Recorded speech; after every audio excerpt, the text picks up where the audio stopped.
So I want to talk about Margaret Thatcher, a huge player in the UK from 1979 till 1990. She was probably the biggest Prime Minister effect-wise in the UK history. She's the only second Prime Minister in history to ever have a state funeral, Winston Churchill being the first and her being the second. She affected huge change in the UK. So let's see the big things that she did and what happened. So the first thing she did was privatization. That was her first big thing. She was like, these state industries are inefficient, and we're talking the coal. Remember, in the UK, everything was nationalized then, right? So coal, steel, gas, electricity, basically most of the country, main industries were nationalized. They were inefficient. Wages were higher than that would be in the private sector, and obviously this ties in with number two, which is trade unions. But that's we'll leave that for the second piece. But privatization was her big thing. She said, we're going to release it. We're going to give ownership to the people. We're going to sell shares, and the British people will own it, and they'll bid for it, and they'll manage it or whatever. After 30 years, we can now basically state it was an absolute disaster. Privatization is a disaster. Let's take electricity. Electricity, she sold it off cheap for half the price. Immediately, most of those British citizens that did get it sold their shares straight away. Those companies, I think there were 12 companies, originally got shrunk to 6, and now other than 2 are owned by foreigners. And they charge the highest electricity prices in all of Europe, because they're a monopoly. They don't care about the UK. Who are they owned by? They're owned by state monopolies. They're owned by EDF of France, which is a state monopoly. They're owned by RWE of Germany, a state monopoly. They're owned by Iberdrola of Spain, a state monopoly. And they're the people that own the British electricity supply, and they rip off the Brits in order to pay for their country's electricity. That's the way it works. So absolute unmitigated disaster privatization. I can tell you, in Israel, there is a state electricity company.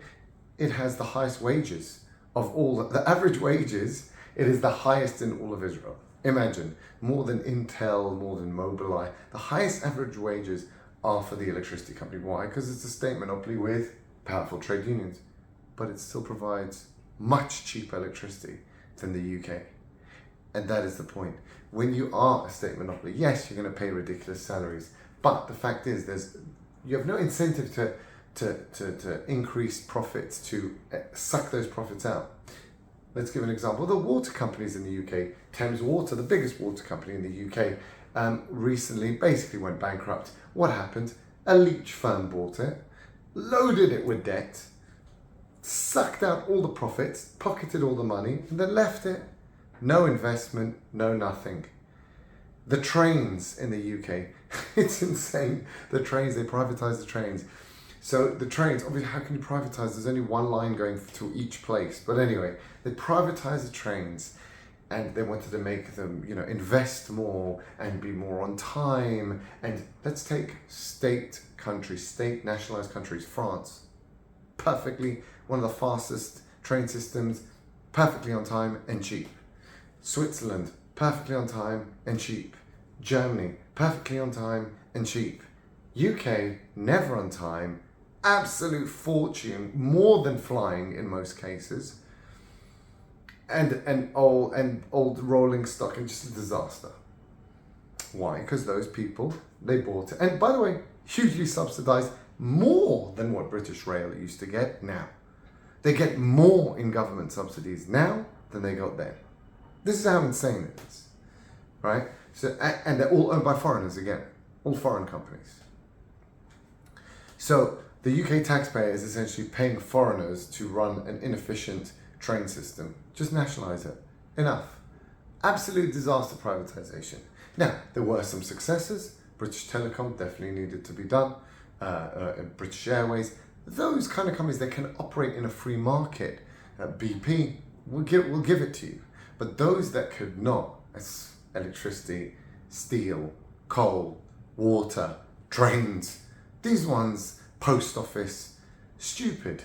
So The overall score there is an absolute disaster. It basically sold off the family silver. It increased the boom in the UK. The government had money to spend, and so they started spending it. Everyone got this sugar rush and felt, the UK GDP went through the roof. Everyone feels richer because she just spent all the proceeds. And now they're left in the hands of foreigners, and there's nothing left. And it's all owned by foreigners. And it's at high prices. They're basically serfs now, the UK. Foreigners own them. They own all their productive capacity. And because they charge the highest prices for water, for electricity, for transport, their manufacturing has collapsed. So it's all one and the same, all tied in, one and the same. Manufacturing, at the time when she started, they employed 7.7 million manufacturing workers in the north of England, just in the north of England in 1979. In 1993, it was 4.4 million, and it is now at 1.8 million. That is how bad things have become. So absolute wipeout, all thanks to her stupidity. Next one, trade unions. As I kind of mentioned, trade unions were very powerful then. They caused strikes the whole time. There was, the winter of discontent before she came in power in 1978, with the bins, not being picked up, and there wasn't, lights were, electricity had to be rationed. Very, very serious. I agree, definitely, they had to be clamped down upon, but there's a way to do it. And the way she did, which was totally break them, caused problems, because trade unions are good at fighting for employees' wages to be high and stopping the rip-off profits of those capitalists. And they're not capitalists, they're if we had capitalism, we would be okay. We have these leech capitalism, load the company up with debt, and we don't care about them, we don't invest, suck all the profits out and let it die. That's basically what we have. That is capitalism at the moment. It's not real capitalism. It's not, we have an investment, we want, this company to grow, we want it to be successful. It's asset stripping. Essentially, that's what we have now. We have asset stripping. Or we buy it, we crush the competition, we destroy that company, and we become the big one, which is what Google, Facebook, all of them do. They just buy little companies, basically kill them off, and then they stay as a monopoly. That's the way they do it. So trade unions prevented that. They kept wages high. They kept workers' benefits high. They did have a means to be done. Yes, they were way too militant then and stupid, and they basically, but there could have been and should have been a more of a compromise in the middle, and I think that was it wasn't successful. That one, I'm going to give her a 5 out of 10 for that one, because you did need to be done, but too harsh. So I'm going to give 5 out of 10. Oil. Oh, this is the big one. Norway currently is one of the richest countries in the world. Everything is subsidized there. Cheap fuel, cheap education, free, best health service, amazing roads. I don't want to tell you. And that's because they have oil wealth and used it to put in the Norwegian Sovereign Wealth Fund. All the profits go in there, and then any profits that they make of that wealth fund helps the people in their living, right? What happened here with oil in the UK is, it only started when she came into office, really. They discovered oil in the UK in the 1970s, but it really started getting pumped out in the 80s. She sold it at rock bottom prices, and she sold it to foreigners. It was $20 a barrel of oil then. It is about $80 now. So she sold it at ridiculously cheap prices. I mean, the cost, it was basically at cost. Zero profits there, and she sold it in cost, and the government didn't make that much money. Whatever they did make, they just spent it, and they wasted the entire UK's oil stock in just 30 years. They pumped it out, and there's nothing left, and that's 30 years worth of oil gone and sold to foreigners on the cheap. Absolute lunacy. Taking a country's wealth and just totally wasting it. That's what she did. But it propped her up, and that's how she won 3 elections, because she's just spending the money. She was a bigger spender than Labour, right? She would just spend the money on everyone. She bribed all the poor, she bribed on benefits, kept them happy. All the people that she fired because she privatized things, and the coal plants shut down and the steel plants shut down, and she put them all on benefits. So these old coal miners were like, mate, they used to work very, very hard, wake up at 5 in the morning, come back black, and come back at like 5 in the afternoon. But they were hard-working people. They had respect in there. They had beautiful communities. There was little crime there. There were solid families. Very few single parents. They had, work ethic. She destroyed all that, and she caused single parents, benefit cities, everyone either, an alcoholic or gambling addict or something like that. And that's what they are now. They're just poor and deprived cities all over the north. That is the north of England now, with lower standards of living, lower average earnings than anywhere in Europe. Lower than the most junkiest place in Spain or in Italy or anywhere. Forget Germany, France. Way below that. Right? Other than London, the UK is one of the poorest countries in Europe, of Western Europe. Right? It is really bad, and she destroyed it by wasting the oil, getting them fired, all these industries closing down, privatized, they just shut them all down, asset strip them, buy the coal mine, sell off the assets, close them down, inefficient. Buy the asset strip, right? Now, they were more costly than what they could do. So if she was right. She's like, why are we spending money supporting this coal mine or this steel plant when it costs us money to do that? That's not capitalistic. Capitalistic, it should be on a free market. Poland is cheaper. We'll buy the coal from Poland. No, that's not how things work. You pay that coal mine, and nowadays we see it everywhere in the world, you pay that coal mine to employ people, to stop them being on the dole, to stop them being a drain on society. You pay them a little bit in order for, you buffer them 20% and they make the 80% in order to keep people employed. And obviously that has a multiplier effect on all those communities, all the shops they buy, all the cars they buy, things like that. This is the stupidity she was working with. Oh, free capitalism will work. Capitalism does not work. There is no capitalism in the world. America is a protectionist, disgraceful country. Totally protectionist. They're not capitalistic. They never have been. They've always preyed on any open markets, i.e. the UK, and dumped their stuff there. This is starting from the 1800s, when they were dumping their wheat and their cotton on the UK. And the UK, being a free market, just suffered, killed off its industries in those areas. You can't have free markets. Sorry, guys. It's a lovely rubbish that Americans love talking about. No successful country has a free market, and especially nowadays, the last thing you need is free markets. That is a recipe to disaster. The UK is the best example of that. So, she destroyed the coal industry, destroyed the steel industry, destroyed all that, made everyone go on the dole. Those businesses shut down, those mining towns shut down, their community crumbled, the family structure crumbled, the whole country essentially crumbled. Right? That's what she did. Third, housing, absolute shit beyond. The UK is currently experiencing such a housing shortage, I can't tell you. There is not enough houses being built. There's a demand for 750,000 houses a year. 250,000 are built every year. It's a chronic housing shortage. It's that means rents go up. That means prices of housing go through the roof. What did Thatcher do in the 80s? She sold off all the council housing stock of the UK for 10 times less than it's worth. I.e., she sold off properties for £10,000 that were really worth £100,000. These council people couldn't believe it.